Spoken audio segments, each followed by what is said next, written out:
Good evening. It's Monday night. How are you? It's me, Deborah. I am here on YouTube and here on Facebook. So I'll wait a few minutes till you guys join me. It's Monday night, 8:30, and every Monday night at 8:30 I come on here and just who knows what we do. We talk. I don't feel very ranty today, although I probably could at any point go postal. So stay tuned. Stay tuned in with where my brain leads us this evening. If you are tuning in on YouTube, well, actually, if you're tuning in YouTube or Facebook, just type in where you're tuning in from and if this is your first night. So if it is your first night, welcome. Welcome to Wonderland. My name is Alice. Hello, Tyler, because how are you? Oh, so how's everybody doing? Hello, Sharon. Hello. Don't forget to give a thumbs up too on YouTube. And for those of you on Facebook, you can stay tuning in on Facebook. I do tend to pay more attention to the questions that come through on YouTube. So if you want to join me on YouTube, you can. That's Intuitive Medium Deborah Hanlon. And click subscribe so you'll be notified and reminded when I'm coming on here. Hello, Adriana. Hello, Grace and Jennifer. Let's see. Who's Florida? First timer. Hello, Terry. I thought it said Tony Bennett. And I was like, oh my God, guys, Tony's on. And then I'm like, wait, nope, he's not. But welcome, Terry. You're tuning in from your couch, Nancy. Yep, well, I have a turtleneck on up top, but I've got pajama bottoms on, of course. Black sweatpants. It's basically my attire and my uniform. Why get dressed? Why get dressed? Why? It feels so good to be in stretchy pants that don't show me how much weight I may or may not have gained. Hello, Amanda. Not your first time here. Hello, Kim. Hello, CP. I don't know who CP is. I don't think I do, but hello, CP. Monica, Melanie, Mikhail, Patricia, Dakota. Well, that's a name I haven't seen in a while, Dakota. How have you been? So every Monday night we get together. You either lose interest quickly and leave, or we continue a night together and filled with questions. And I can't remember if I had set up like a topic for tonight. Usually I write it down in my notebook, but I kind of wanted to show you guys. Oh, thank you, Nancy. I actually washed and dried my hair. Thank you. But I wanted to show you guys how I have really been positioned in the studio all week long. I am finally re-recording, because I already did it once before, but I didn't do it well. Re-recording my audiobook to be released in 2070 at this point, but whatever. But in order to get sound to be perfect, and I'm in a large room, and I tried to make it small by putting the screen behind me, but it's not a very good acoustically built room, even though we have panels all up to kind of mute the sound in here for studio quality. It wasn't good enough for the audiobook, so I had to keep changing and manipulating the room last week to make sure I got the right sound, because you could still hear the echo in the background. And I'm not a sound person. I'm not a sound engineer. I don't know. And I was going to lose my shit last week over it, because I was like, you got to be kidding me. I kept recording it, and then I could hear an echo, and then I'd fix that, and then echo. So what I finally discovered, thanks to Michelle, my assistant Michelle, is she said my tabletop in front of me is too big, and there was too much empty space on it, which created an echo in the room. So I had to cover my table with blankets. So my table in front of me right now is covered with a black blanket. And then that wasn't helping. And I put pillows, I have a big giant, like a bean bag, but like 4 people can fit on it. And it was in the room next door. And I just dragged it in here, put it behind me, hoping that would absorb some sound. That didn't work.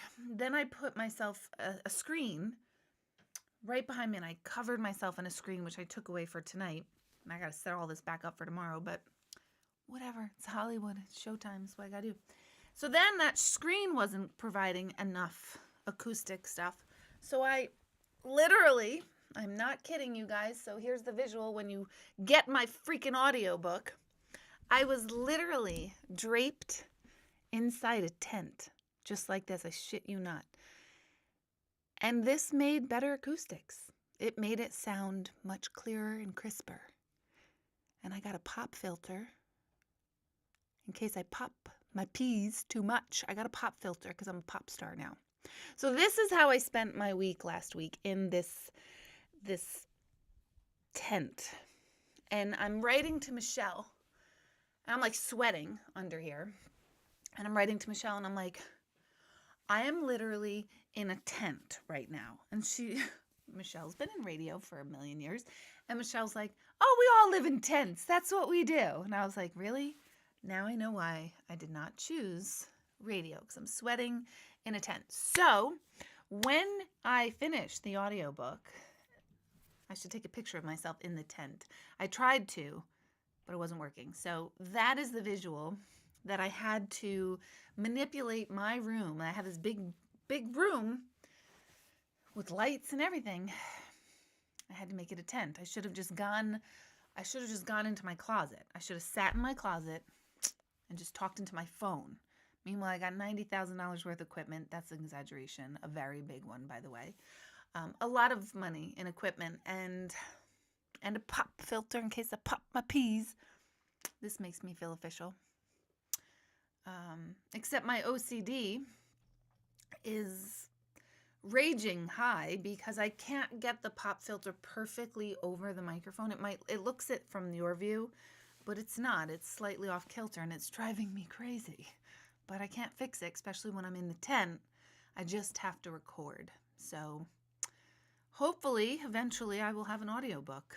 What am I going to do? Oh, look, San Francisco's calling me. I'm going to decline that. So how are you guys this evening? Cindy, you just got here and you see me under a sheet. Yes, it's fuzzy blankets. And I have lots of them, by the way.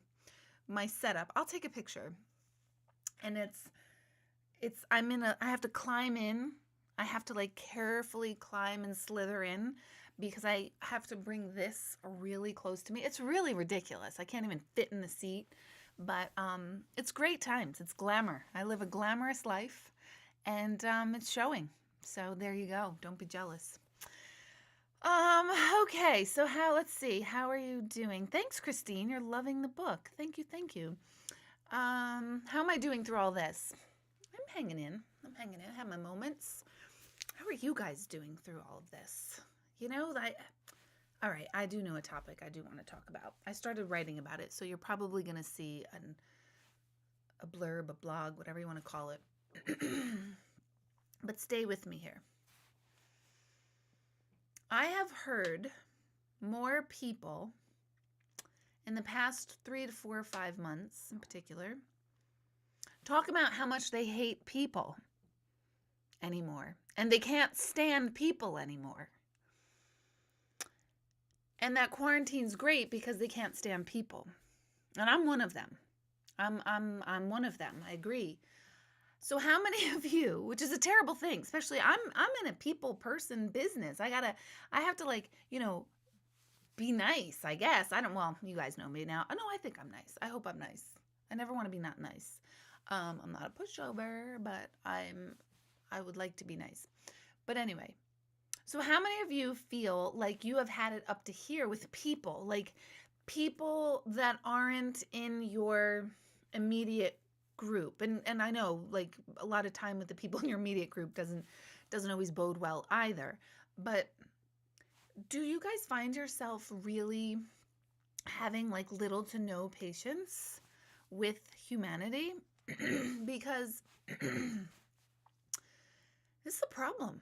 It's a problem. You know why? Because I think we really are gravitating towards living out the movie WALL-E. The Disney movie WALL-E. You guys know what I'm talking about? Where the robots and the people destroyed the earth and then they became really overweight and they sat on like people movers that fly through the air and they talk to each other on their screen only. Nobody gives face to face and nobody like cares about anybody. I think we're headed there. I do. And I'm a little concerned because I don't, there's parts of quarantine and parts of not being around people all the time that I really like. I really do. I'm, people don't believe me when I say I'm a really big introvert. I'm not here. I don't need to because this is like my living room. This is my world. I get to invite you in. When I'm in your world, I'm just like, my name's Deborah. I don't know. What do you do? Nothing. Don't pay attention to me. So I think this is a problem that we hate people. We hate everybody, and that's not good. It's really not good. So I do want you to become aware of your own intolerance of humanity. Maybe own some of it cuz I got to own my own like, my own tension, my own frustration, my own impatience.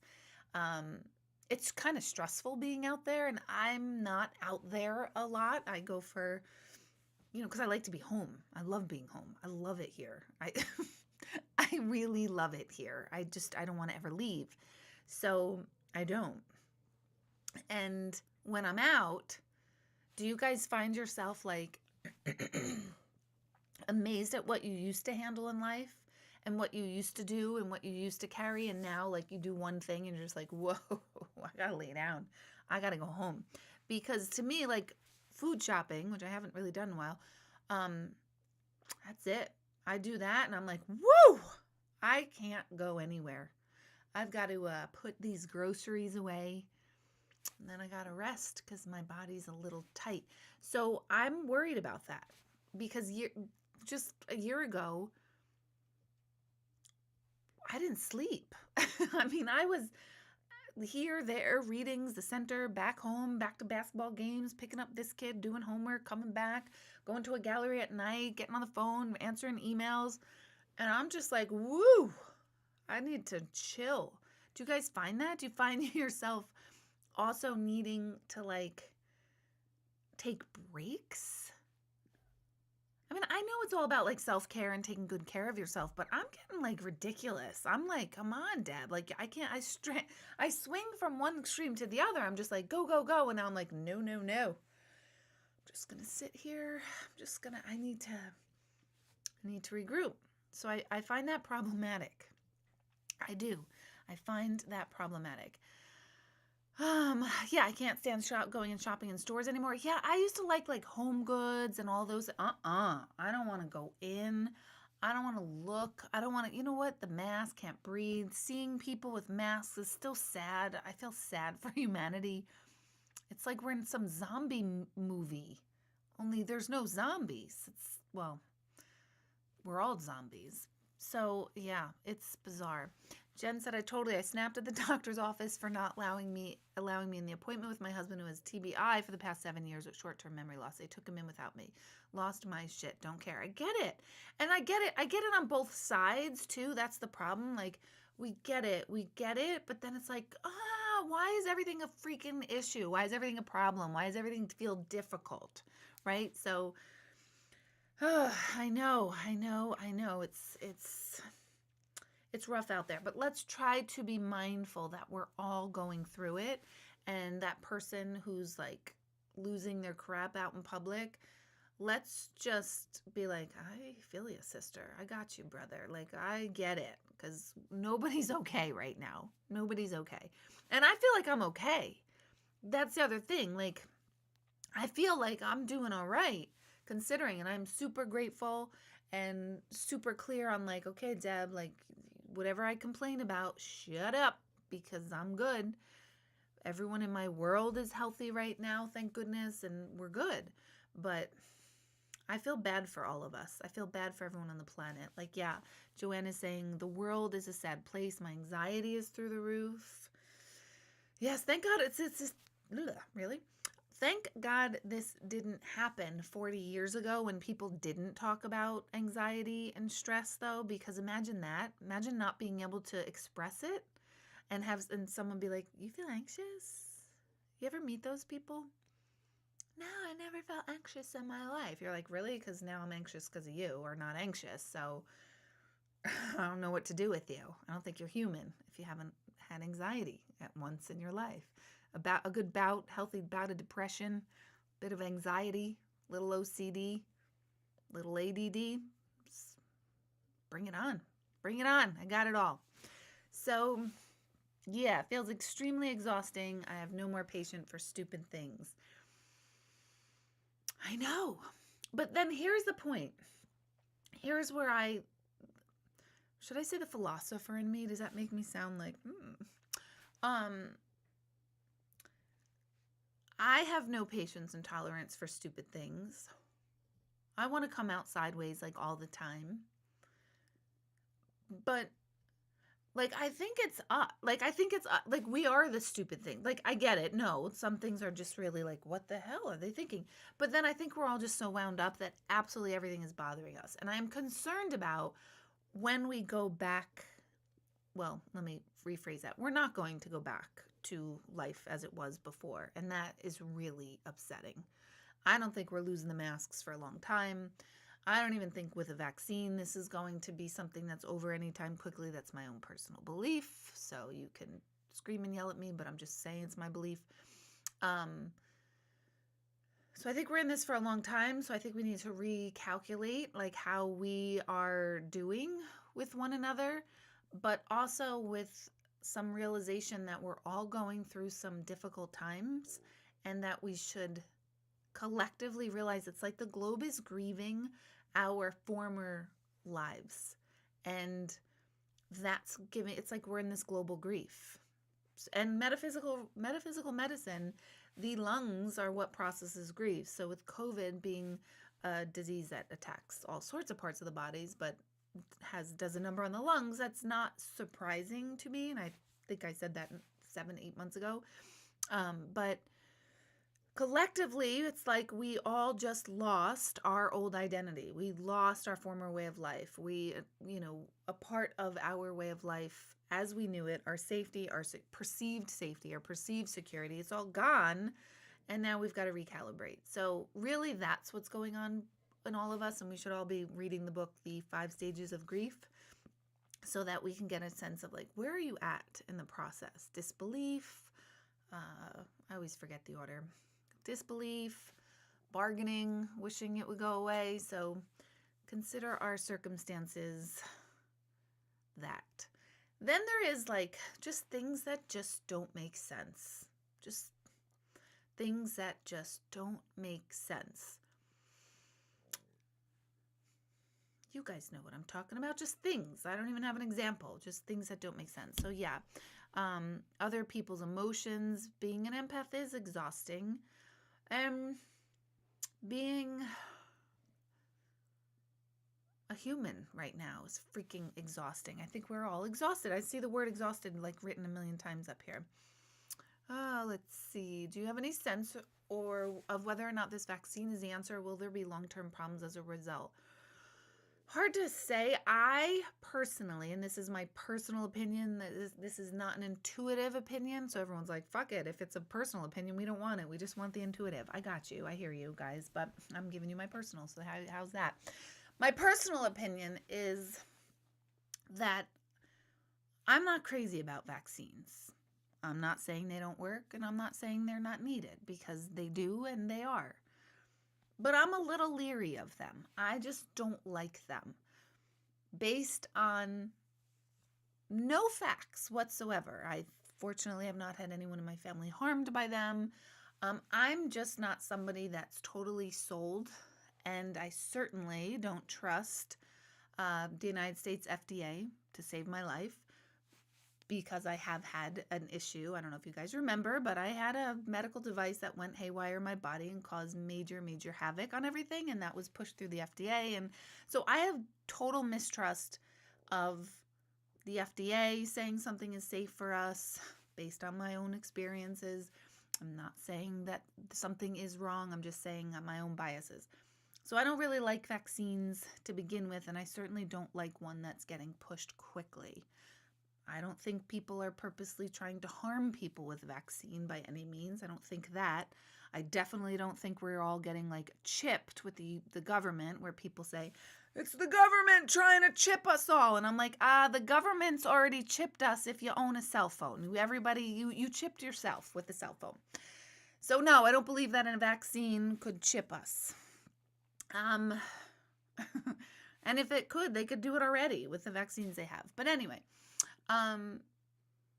I also don't think the vaccine is going, I don't think it's kind of like the flu. I think it's going to be, this is a disease that is here.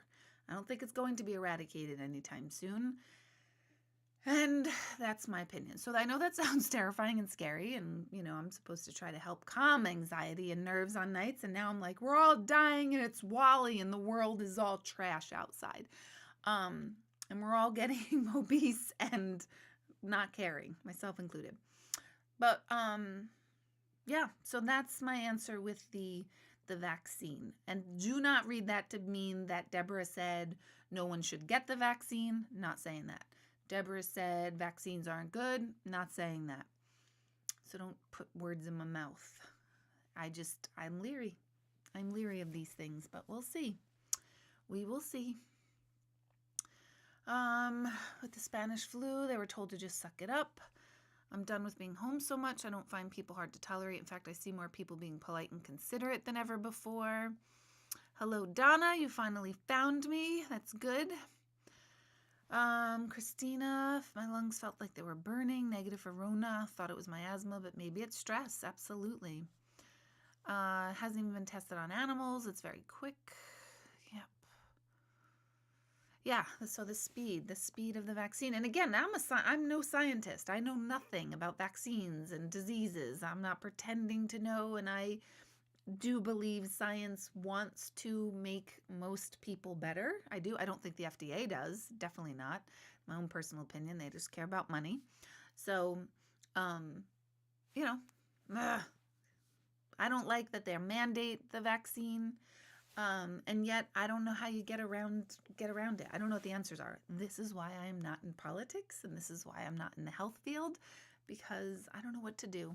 It's one of those things you have to individually decide for yourselves. What I do think is, I do think we do need masks. I do think we need to be considerate. I do think we need to stop gathering in big, huge gatherings. I do think this is to be not taken lightly, that some people do fine with it. In fact, many do, but many don't. So I think we just kind of have to hang tight, and in the meantime, learn something from it. What really matters to you? That's something that I keep really paying attention to. What matters to me? Time with my kids matters to me more than anything. Work matters to me. My comfort matters to me. People matter to me, believe it or not, but not all the time. Boundaries. I think quarantine has helped me establish boundaries that I haven't had before. So there's so many good and bad things from this whole thing. And I just say we're doing all right. As humans, give ourselves some credit. On a collective whole, it's like our parents, the entire globe's parents just passed, and we're all orphans all of a sudden. That's like the magnitude of what's going on collectively. So when we're pissed off with people, as we all are, because everyone I know, friends, clients, going, I hate people. What's wrong with me? I hate everybody. I hate this. I hate that. Why is everyone so stupid? Nobody gets it. I hear it all the time, and from my own mouth too.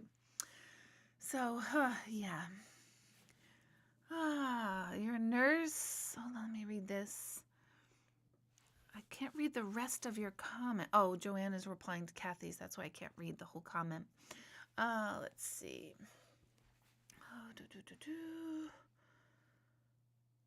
Watch that movie, I Am Legend, with Will Smith. I will have to. Yeah, FDA, CDC. Yeah, I don't agree. I'm very anti. Here's my little rant. I don't fucking understand why there's profit in healthcare. That's what I don't understand. I don't understand why the world has not risen up and said, are you kidding me? Are you kidding that we can't get basic healthcare and we have to pay for basic healthcare, basic needs? That boggles my mind. The fact that, people make money off of you if you're sick. So what was the motivation to keep somebody well? There isn't any. In Asia, they pay doctors when you're not well. You get you only pay the doctor when you're well. You go to him when you're well because his job is to keep you well. And if you get sick, he didn't do his job. And so you don't pay for that. I think that's kind of a novel idea. It's also incentive to stay well. I think there's something wrong with profit in healthcare. And I'm not saying that doctors and nurses shouldn't earn money. That's not the profit I'm talking about. I think these drug companies and the fact that we allow these drug companies to charge bullshit for their stuff it makes me completely lose my mind. Oh, yeah. So let's see, Kat, that's a great question. James Von Prague says when people perish in huge amounts, it means an earth shift. What does that mean? So with all death, that's a great question. With all death, nobody ever dies when it's not their time. And the universe is constantly in sync with all of us precisely at this moment. If you're hearing these words, we are linked to this moment, all of us. Like, you can hear me and I can see some of your comments. There's a lot of you tuning in that I can't see or I'm not aware of yet. But we're all linked right now in this moment. And the universe is holding us together in this moment for as long as we stay linked in this moment. If you decide to log off right now, we're not necessarily linked so much anymore. So we're all linked and synced with every blade of grass, with every tree, with every wind that blows, with every drop of salt in the ocean. We are linked and we are interconnected to such a degree that when we pass, everything has to be in sync and lined up so that our life path, if you will, is played out. So when it's our time to die, we either, the universe says, okay, it's that person's time to die, and that means they need to get cancer so that they die on schedule on this date and this time. Because everybody's got a time and everybody's got a date when we're born, before we're born, when we're conceived. And so the universe is linking all that up. When there is so much death in one particular area, like 9/11, right? 9/11 had to happen. And I know it's super controversial for me to say this, and I'm not saying this is a good thing. I'm just coming from a different perspective of spirituality and not like politics or anything. But 3,000 people, it was their day to pass. And those 3,000 people were housed in the same spot. So something in the universe had to align to make that happen.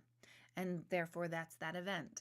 Tsunamis that we hear about. Many years ago in Japan, like 200,000 people died in a fairly small area of the planet caused by a tsunami. The Earth itself, when 200,000 people have a date to go and they're all in the same area, the Earth has to get involved. And there is an Earth event that causes the multiple death that is to fill out that prophecy, so to speak. So COVID, same thing. Everyone who is passing when they're supposed to. It's just in these high numbers that we're hearing too. Don't forget about it. I mean, people were dying by massive numbers every day of a multiple of things, and we didn't really hear about that. Now in our collective consciousness, death and disease is in the air. It's literally in the air. So we're more plugged into the numbers right now and based on a particular event called COVID. But there's something bigger at play in the universe, that the universe has to align itself to fulfill when someone's going to pass. So we never die when we're not supposed to on a spiritual level. Obviously, in our lives, when you hear of a 2-year-old dying, you say, no way, that's not supposed to happen. And you're right, that's not. But there's a spiritual time. So that's what, there is a global shift for sure. I think the bigger shift that's happening, not so much with the amount of people who are passing, but the massive, cool, positive global shift is the consciousness of the globe has been forever changed. We finally realize, oh boy, what happens in one area of the globe will affect every single other area of the globe, and that we are actually interconnected in ways that we could never have even deemed possible. And I think that's a cool message to finally get across, that we're a global community and we're that like one tribe and not all these individual countries and states and factions and this and that. We're all just these human beings on this dumb little planet thinking we're all busy and doing shit, and we're really not. We're just like little ants on this planet that shouldn't take ourselves as seriously. So yeah, the shift, the cool shift is the consciousness shift for those that are taking the time to be aware of the consciousness shift, that we're all connected, that anything could happen at any time, and we really need to rethink our circles. I have to get the figures on this because I know I read an article years ago, and it's either 20 or 30 people. I can't remember what the number is, but science determined that human beings are really only capable of maintaining good, authentic relationships to 20 to 50 people. I don't remember the number, but it's a small number. And it goes back to how we operated in tribes. And when we were tribal, wherever you are on the globe, whatever tribe, when we were tribal and built on a tribal society, when a tribe got too big, it split off into a new tribe because they understood that there's only so many in a tribe that can exist before there's lots of extra problems. And so I keep thinking of this as in terms of social media, because I don't think we're meant to be connected with 5,000, 10,000, 12,000, 50 million people. I don't think we're not built for it. We're not meant for it. And so that when we have a lot of quantity, we start to lack the authenticity of self. And I think there's a lot to be aware of with the fact that we created enormous circles for ourselves. Even if you say, well, I only have like 300 Facebook friends. That's a lot. That's like 12 tribes, or I don't know what the math is on that, but you guys hear me. That's a lot of tribes that should have split off to keep and maintain a proper interaction, which I find so intriguing because I feel split. My energy is split among so many different people, and it's not good. It's not good. And I do think quarantine has helped me reel that in a little bit and direct it with more deliberateness. Is that a word? With whom I'm directing my energy to at any time. But I know I feel like the pull of everyone's energy all the time. And I don't, maybe I'm full of shit and maybe I'm full of myself and think like everybody wants me. I don't think that, but I do feel the pull of this friend, that one, that kid, this kid, my family, this one, that client, this one. And I think there's something to be said for like, I don't think we should be in big circles. I really don't. And quarantine is dialing us back, but now we're realizing I have no patience for anyone outside the immediate circle. So what are your thoughts on that? How do you feel about that? And I'm not saying it's bad. I'm not saying it's bad. I just say like it's a shift in our awareness that like, wow, we're in bigger tribes now and has our brains and have our ability to socialize, has that caught up with how we operate now? I don't think it has. I think that's what contributes to so much anxiety and just feeling completely overwhelmed, that and materialism and all sorts of other stuff. Yeah, Donna, I don't understand either. I think if there is medication that works and works fast, then we should be giving it, because I would think, obviously I'm not in politics, but I would think a healthy country would be a productive country. And if there's medicines that make people healthier faster, to not make that available to everyone is actually sadistic in my mind. Like literally, it boggles my mind. It's like if you have a starving tribe, and like on the other side of like the fence of the tribe, there's a huge vat of food, and you're just like, yeah, no, we just give that to one person in the tribe. But we have a cure. We're doing well. We're doing well. Only one of you is gonna get it. That's fucking sick. That's bizarre. So I don't know. I don't know what that is. I don't know what that is about at all. I wish they'd find a cure for cancer. I do too. I did read an article that there is a woman who did come up with, I don't know if it is the cure, but unbelievable success. And I think it was with lasers. Am I getting this wrong? Did anyone else see this article? And or vibration or sound, no chemo. Oh God, I got to find that article now. I read it on Facebook. It must be true. I'm just kidding. It wasn't on Facebook. Please don't get your news from Facebook, Instagram, social media, TikTok, by the way. People go, I saw it on Facebook. And I'm like, really? Because I also saw, like this shed that you could buy for $12. And, that was a scam. So, yeah, Facebook's news is not news. Let's see. Oh, wow, cool. December 21st, Jupiter and Saturn will be at their closest visible alignment, a tenth of a degree apart.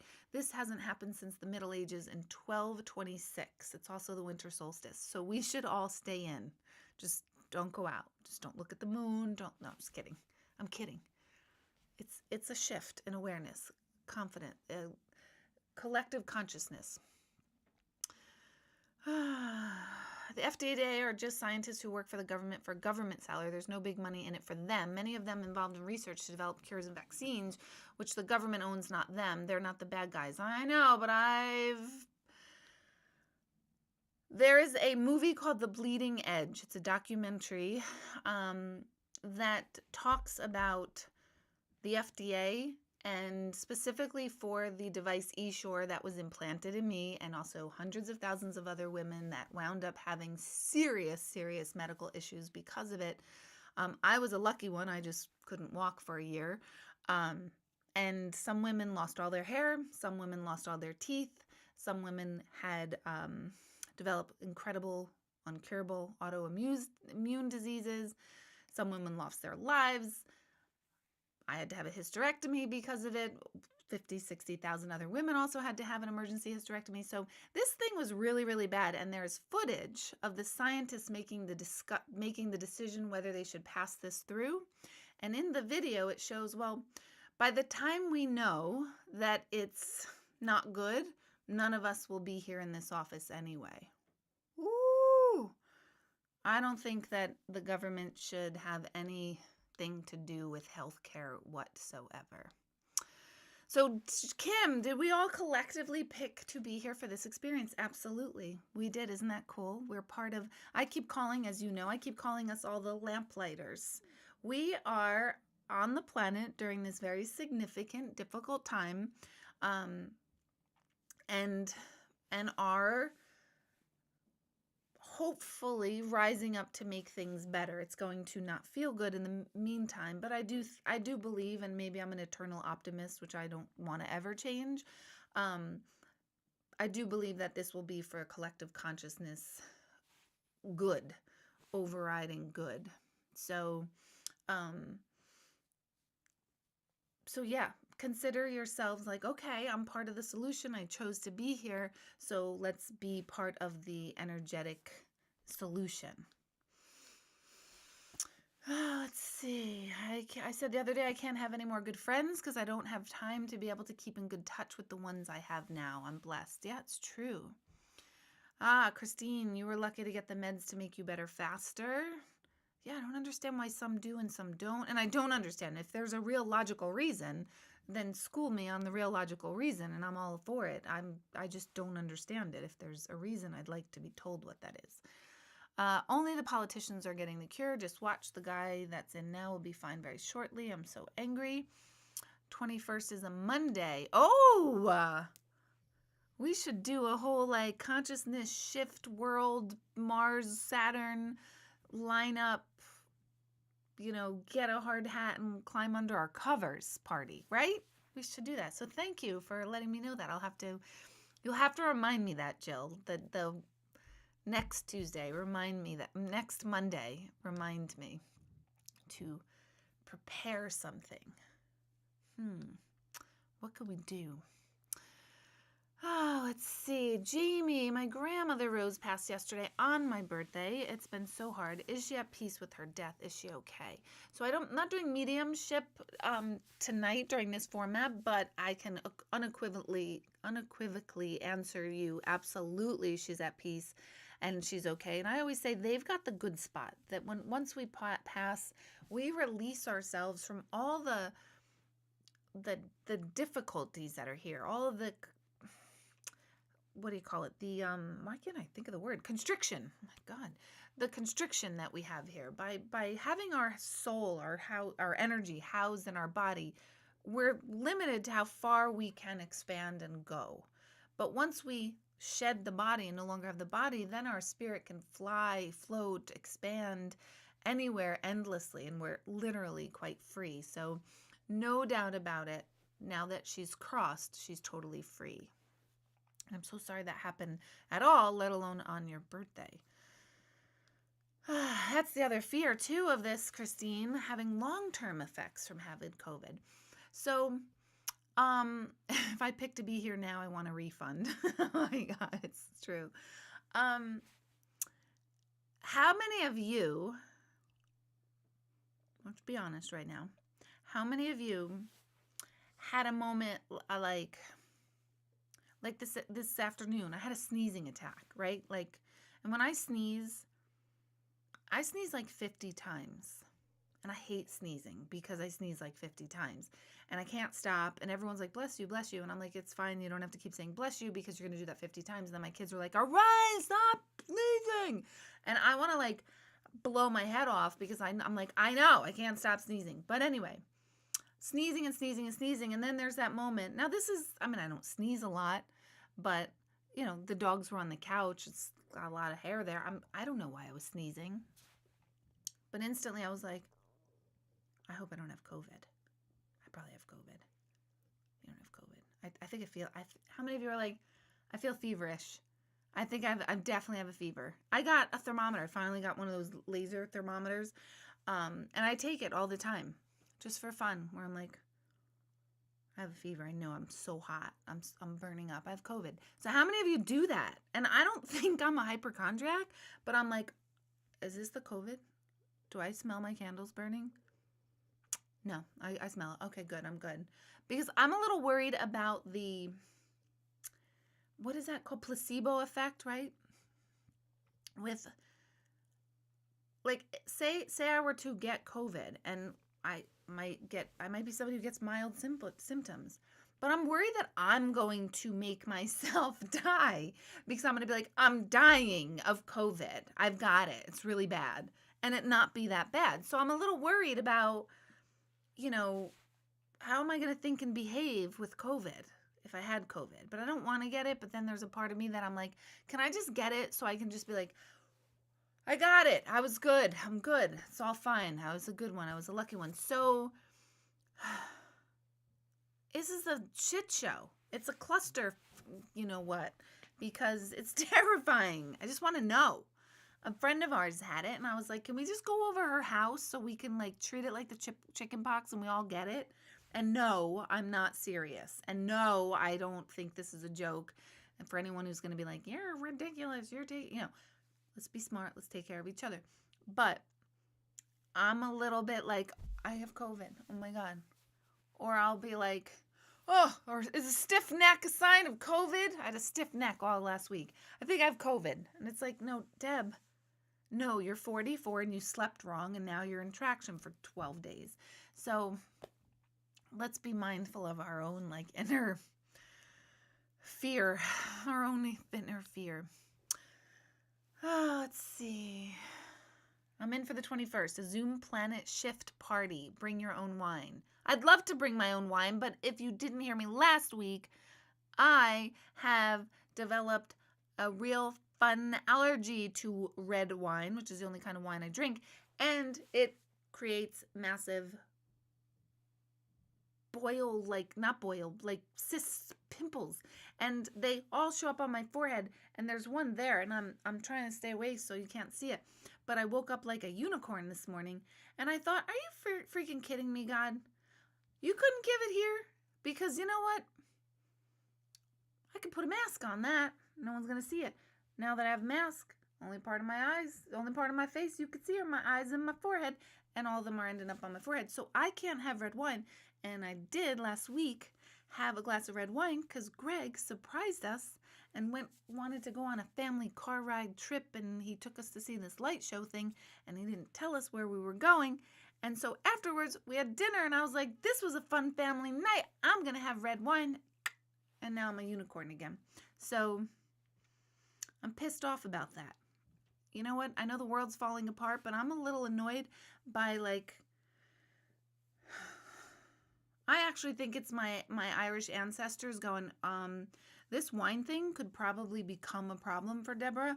So what could we do to stop her from drinking too much? And they'll say, I know, we'll let her gain weight. And then when they saw that I didn't care about that because of quarantine COVID and sweatpants all day, they were like, we know what will stop her.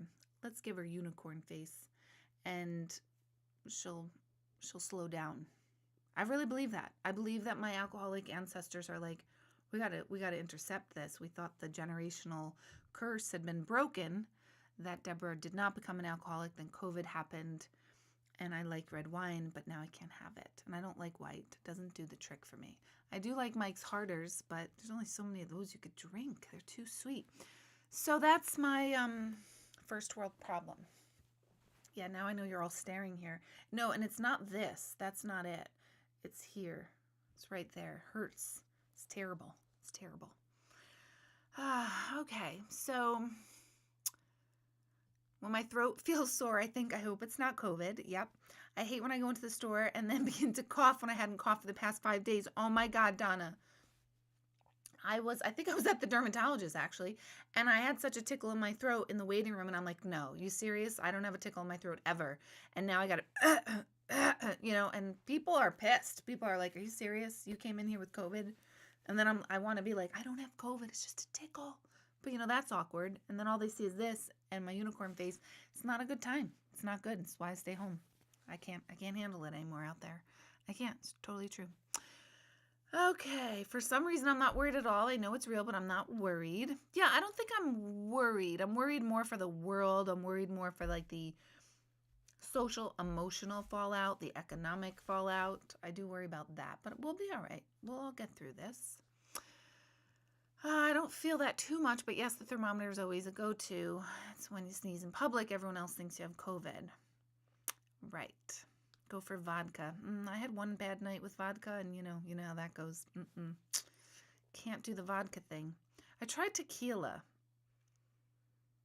It's not too bad, but it's definitely not something I could crave. It's not my Irish alcohol choice, Yes, thank you, Jen. Oh, unicorns are rare. I'm a rare unicorn. I woke up and I told my kids, I said, I think I'm a rhino, but I feel like more like a rhino. But then I changed it to a unicorn because they're nicer. Let's see. I'm finding the second wave more trying than the first. I live alone, can't see my friends as I watch my granddaughter. Long stretches of time where I don't even speak, trying to stay positive. Yeah, I agree. How many of you feel the same way? Like this second stretch, because I think it's COVID fatigue. I think we're tired of uncertainty, tired of the waiting, and we're all waiting, but what are we waiting for? We're waiting for this to be over, but it's not really one of those things like, okay, it's going to be done on Feb 1st, So I think it is, I agree. It is a little bit wearing. I do miss going to basketball games. I really do. I miss having some of a life, and then part of it I don't. Let's see. Thank you, Kai, for that compliment. Drink hard seltzer. The Trulies and the Hard Claws, I keep trying. I don't like seltzer.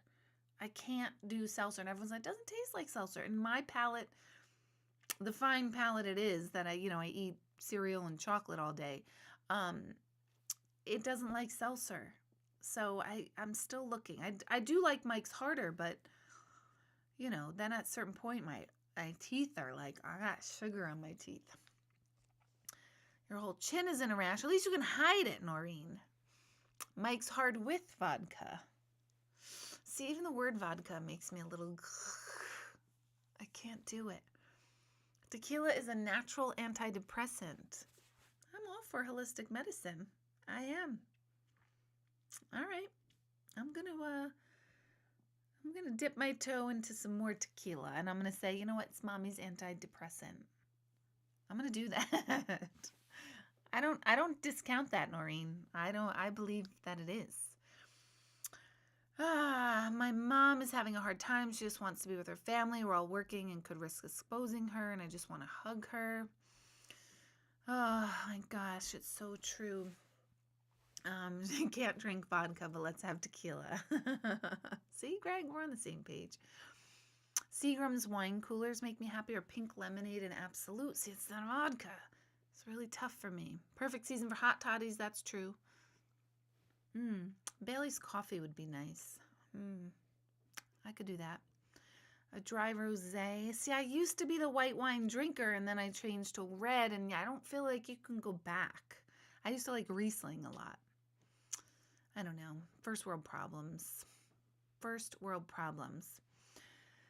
Let's see, Kathy. That's the best gift. Thank you so much. I already forgot what I said. Oh, T said it to Kathy. Sorry. I thought someone was complimenting me. They're like, no, not you, Deborah. Stop. Ooh, straight up bourbon with warm apple cider. I'm not sure about the bourbon part, but I bet you the warm apple cider can make it nice. Isn't this crazy? This is like a spiritual alcoholics meeting. Yes, I think we all need a drink. Angry Orchard hard cider. The Irish in me is trying to help the Irish in you. Oh my God, Jen, I love it. I would try a hard cider, Angry Orchard hard cider. I would try that. I would totally try that. I do like Fireball. Oh, this is dangerous. Yeah. Until, what's going to happen next is like my skin's going to, start peeling off, because my alcoholic, grandparents are going to be like, God damn it. We tried to save this one. She made it through her family DNA, and now look, COVID happened. So I'm telling you, Greg does make very good margaritas. He really does. He makes excellent margaritas. He makes excellent coffee. Those are coffee martinis, right? What are those, Greg, that you make? Those are really good. Eileen remembers those. She got a little tipsy one night at our house on those. I know, now we're all salivating. I'm sorry. We shouldn't be talking so much about alcohol. We should talk about meditating and being spiritual, which alcohol helps with. Oh my God. So I have, I never talk about this stuff. I have tomorrow, listen to this. Tomorrow, I worked all November long on this big project. Remember, I'm not like technical and stuff, and so I was a little cuckoo in November. But I created this online school, DeborahHanlon.teachable.com, and tomorrow I am releasing a course to only the people who signed up on Teachable. So you have to go to DeborahHanlon.teachable.com, and then I think it says enroll now. Totally free to enroll. When you do enroll with the free one, you get an introduction to meditation class. So tomorrow, for everyone who is enrolled in the school, I'm releasing the first part of my new intuitive coaching series, mini-series. There's 4 classes, 4 workshops in this first series, including a 1-hour-long guided meditation and a workbook to work on. So that's getting released tomorrow, but I'm only releasing it to people who have signed up to be a part of my Teachable school. And it's $55 for the course. It's literally over 4 hours. I think it's 5 hours worth of content for $55 from tomorrow until Friday. And then Friday it opens up to, I'll be announcing it to all of my social media. And I only have a certain amount of downloads available for the course, or signups for the course. So if you want in on it and want more details, sign up for DeborahHanlon.teachable.com. Enroll in the school, free. I don't send out a lot of emails. I don't send more junk mail and stuff because I'm aware of that. I hate that. And then you can then see what classes I have. And the new one that'll be released tomorrow is the Intuitive Coaching mini-series. And that's part 1. And I have 22 courses that I can offer and will offer over a certain amount of time. So all that, I've been working on all of that all through November, and painstaking for me.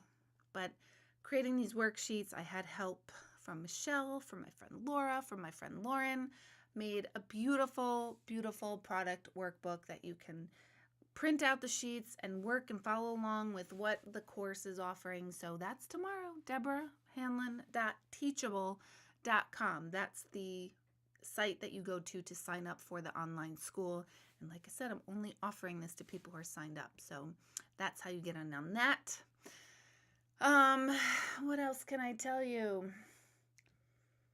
And then I'm recording my audiobook in a tent in my basement in a studio. I'm in my basement now. So let's see. What's like a desert? Let's see. We're a bad influence. Stay away from the Ouija boards. Can't spell it. Oh my goodness. This is why we love you. I like it. I like it. Okay, let's see.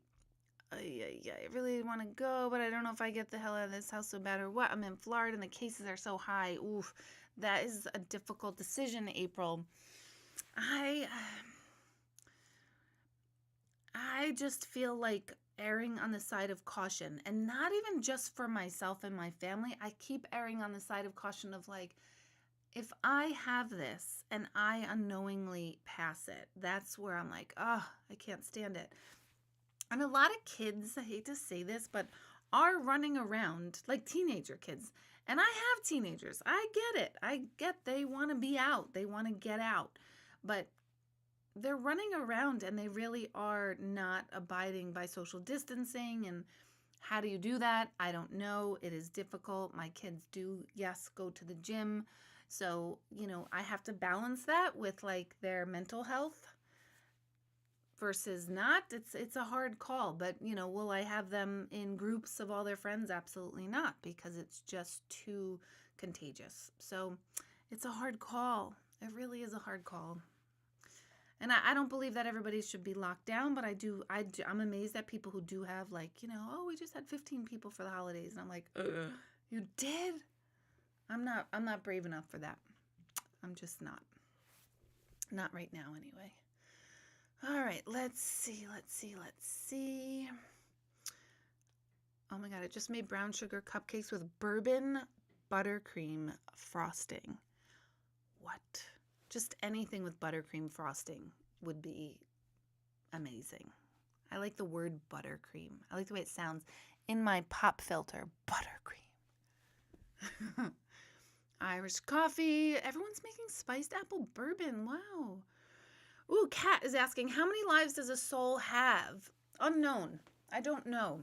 I do think some religious beliefs do believe there's a certain number. I don't know what that number is, but I don't know. I don't think there really is a number. Like, oh, we got to go through, like cats, like 9 lives and then we're good.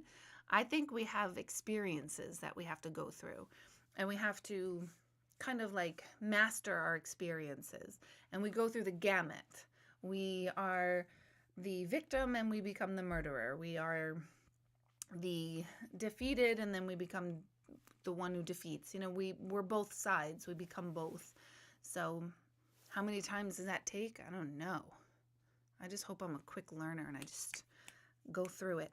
I keep telling myself, like, I just want to be done. Like, after this lifetime, I just want to be like, I'm good. That was a wild ride, and I think I'd like to ride out the rest of eternity in nirvana and not come back. But I know the truth of that. I'm totally coming back. And that's really annoying. Because the other side, I know too much. Sylvia Brown said her last life on earth was her last. How does she know? I don't know. I mean, I'd like to say that this is my last, but I think the more I say this is my last, I think my soul's going to be like, yeah, no, you just got started, sweetie. So I don't know what would make someone determine something being their last. I would say hers probably was not, and I know that sounds terrible. I think she was a very, very, very good intuitive. I don't like her demeanor. I don't like her shtick, like how she came across, but I think she was excellent at what she does, even if she made mistakes, because hello, human. So I do like her, but I would think that someone who led like the Gandhis of the world, the the real earth movers and shakers, humanitarians, the calm, peaceful, those who meditate and go inward, I think they are the ones that actually are close to the last lives. I don't think, this is my opinion, Sylvia would fit that category because I think she had too much traumas and dramas in her life. And if you're having traumas and dramas in your current life, you are paying off old karma or playing out old karma with those traumas and dramas of now, or you're creating new karma that needs to be healed. So it's really the people that have really truly healed all dramas and traumas and don't get engaged in them anymore. Those are the ones that are probably close to being at the end of their life cycle. So, Kat, these are great questions. Why is every lifetime of ours erased and we don't remember them? Super great question. Super great. We tend to, especially if we're born in the United States, we tend to not remember our lifetimes as much as, say, people in India, and it's because of our cultural expectation and knowledge. So in India, past lives is not a weird thing. It's a very normal, accepted belief, known, given, practice, whatever you want to call it. So it's very like kids would say, oh, when I was big and I was this, and the family would really encourage that. Where in the United States, people would be like, what do you mean when you were big? You're the little baby.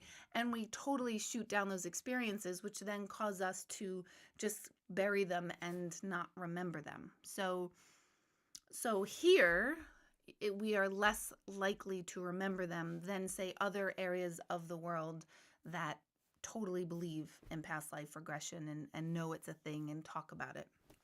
And because of that, they're able to pay attention to nuances better of, if someone was really into aircrafts and they were known to be in a war in another lifetime, they're a little bit more savvy because they're paying attention to those details. So that's one. But why are they erased? I don't think they're erased. I think the tape is played over. So remember back in the 80s when we had those cassette tapes and you played a song on it and then you could record another song over it? Well, that's like our soul. Like we just record a new song or a new life or a new identity over the old. And once we get so fixed and not obsessed, but fixated on our current identity, the others just go underneath and just are not as accessible because right now I'm so engaged in the lifetime that I'm living right now as Deborah, as what that means. What's that identity mean? I'm the youngest of 4 kids. I'm a mother to 3 sons. I have dark hair. All these identities that I call to be me or think that I determines me. I'm fixed on that aspect only of myself and don't take the time to go look at the tapes underlying this one. Although I have gotten regressed many, many times. But on a day-to-day basis, I don't think about it. So it's not that we don't remember them. It's just that we're overlaying them. And the one that is current is the one we're most committed to being aware of. But you can get regressed and go deep. You can meditate and set your intention for that as well. So I think past life regression is so fascinating. We always wind up talking about past life regression on Monday nights, which I always find to be so intriguing because it's an intriguing topic. Does everyone that has a near-death experience the same sort of situation, tunnel light floating above? I don't know that every single one, oops, I touched something. I don't know that every single one, but such a large majority do and have that, that there is something to all of it, but not all lives have that have had a near death experience have experienced all of that, but most have. And there usually is one piece or another of that they all share. Does that make sense? Um, could the situations from our past life also be increasing anxiety in our current one? Absolutely, 100%. Um, a lot of times if women are terrified to give birth or have children, or sometimes they can't get pregnant, uh, a lot of times when there's no physical reason wrong with them or their partner, one of the things, I've had a couple of women over the years come to me and I'd say, like, I think you died in childbirth in another lifetime and you're putting up a fear. And so I would send them to a regressionist to get regressed back to that lifetime to see if they could release the fear around it. So absolutely, our old fears do and can translate into our current life, which is so fascinating. Let's see. Why are some more intuitive than others, or how can some connect more easily than others? Does it have to do with the growth they had in past lives? Could be past lives. Um, I think a large part of it is conditioning too. I do think that people who had a lot of trauma, however you want to define trauma, early on in their life, developed a skill of empathy, compassion, observation, kind of feeling out a room, having to like really check into how they feel, develop an intuitive sense more so than someone who always felt safe and secure and happy and everything going fine in their life. And I'm not saying that if you had that upbringing that you're not intuitive. I'm not saying that, but I know for myself, I look back and I don't feel like that I had a sad or scary. I felt loved. I was very loved. I was adored. Because how could you not adore me? Whatever. They hate me now, but I was adored at one point. Um, there's some truth in jest, you guys. So, but I had a lot of stuff going on as a young kid. My brother died. My other brother went on like drugs and alcohol. My father left. My mom couldn't, keep up, and financially everything was disarray. And I was always like, it's going to be okay. Everything's going to be fine. We're going to be good. Everything's going to be good. So I developed an optimism, I think, and a outlook in life that everything's gonna be fine, just figure it out, know where everybody's at. And I think that developed a skill in me to be able to feel what people are feeling. So I do think a lot has to do with conditioning. I really do. Not all of it, but conditioning for sure. Let's see. I thought it would be my last life, but my twin flame is still a runner and I quit. Honestly, I'm pretty fed up with it. Yeah. People used to get locked up in mental hospitals for intuitiveness. I know. And I still think like I would love to work with certain patients who have been deemed schizophrenic, because I do think that in mediumship could almost feel that way. Like I don't have it to that degree, but I would surmise that like if you feel like all of a sudden you're somebody else, like what is going on? You're probably connecting to someone or something, but you're not aware of it. So and I'm not saying all people are schizophrenic or mediums. I'm not saying all mediums are schizophrenic, but I do think that there is a lot to be said for people who have this ability to see and experience things that are not tangible and right in front of our face. And it's so sad that years ago they were locked up. I was told by a past life reader that I'm in my last life, and I said, thank God, I'm exhausted. Yeah. Do you remember past lives? I have been regressed several times. I'm trying to think if there's any that I remember. Oh, when I went to Ireland, yes, I do remember being there before. So that was kind of cool for me. So that was more of like a memory one versus one that I got regressed where I experienced stuff. Let's see. I saw a medium at Casey's Center, brought my mom through. She said to me, your mom said to tell you no, she will not be back. I had been asking her in my mind if she came back, would I know her? You would know her.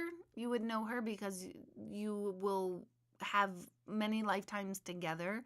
So you will know at some point that on some level that you belong to each other. Let's put it that way.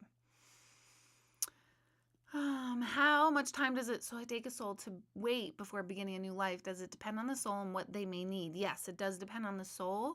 There are studies that there has been actual scientific proof that someone was reincarnated just precisely 9 months after someone had died. So that was an immediate reincarnation, which is super rare. So it's possible to be right away, but it's not likely to be right away. And I think Ian Stevenson is somebody who did a ton of past life research. And I think he said it usually takes about 2 or 3 generations. And that doesn't mean that you're reborn into the same family. You could be, but it doesn't always mean that way. But about 2 or 3 generations. So it's about 60 years, 40 to 60 years. Oh, Jen, yeah, I work with people who have schizophrenia. It's a very scary thing to be around. I bet. That's why I said I'd like to work with some. I certainly wouldn't want to embrace all populations because it's a lot energetically. I don't know how you do it on a day-to-day basis. Anyone with a mental illness of that degree, of that level, that you have to be hospitalized for a long time is pretty significant. Let's see. What does it mean when you feel like you feel at home in a different state, but you've never been there? That could be a past life connection for sure. And you know what else it could be, which is quite fascinating, is it could be an ancestor of yours, old memory that you are feeling. So I do, in fact, I think that might be what my Ireland example is, because when we went back to Ireland, we went to the town and stuff where my grandfather and grandmother were born and raised and all that. But that's not where I felt them, but I felt in another town like, oh my God, I've been here. There's something so familiar. So I don't know if it was my own past life or if one of my grandparents had been to the spot that I was at, that I was feeling through them the familiarity. So there's always that too. Let's see. When they take their meds regularly, they're sweet. Ugh, so sad. That's a really sad disorder for sure. Do you have to come back? What if I don't want to? I know. I don't want to. I want to write it now. And if I do have to, I'm coming back as a sterile, wealthy, single man. That's right. Right? Jen, you and I talked about this. we're going to have yachts, Jen and I, and we're going to be near each other, and we're going to totally have fun and drinks, and we're just going to live it up. We're going to be wealthy, and we're just going to relax. And we're not going to have children. Not that children aren't a wonderful thing, you know they are, but woof, that's a lifetime commitment right there. So my next lifetime, I'd like to have no commitments other than my boat. So that's that. So I'm putting my order into the universe. So if you guys see me then, and I might be an arrogant jerk, and I'm going to apologize in advance for it, and let's laugh and remember the lifetime when I was Deborah, okay? So you can guys be like, all right, it's fine. You were Deborah once. You can be this arrogant, single sterile male. Got it? That's the plan, you guys. So, all right, I am, Greg's like, here we go. Nope, there we went. That's all I need to say about that. Unless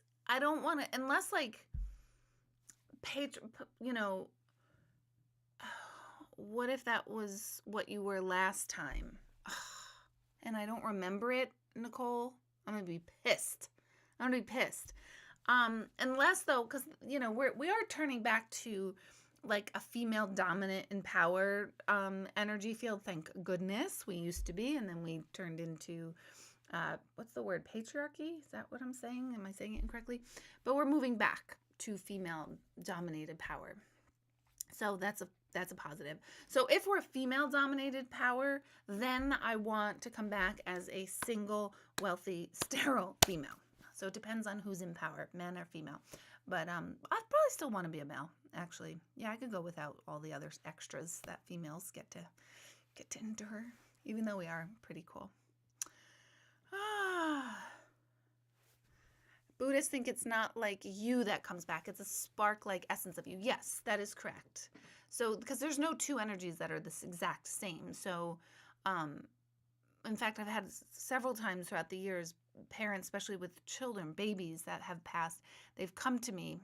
I remember a Chinese couple came to me. They did not speak English. And one spoke a little bit of English, the husband. The mother did not. And her little baby girl passed, and she was coming to me because she wanted me to find her baby girl on the other side.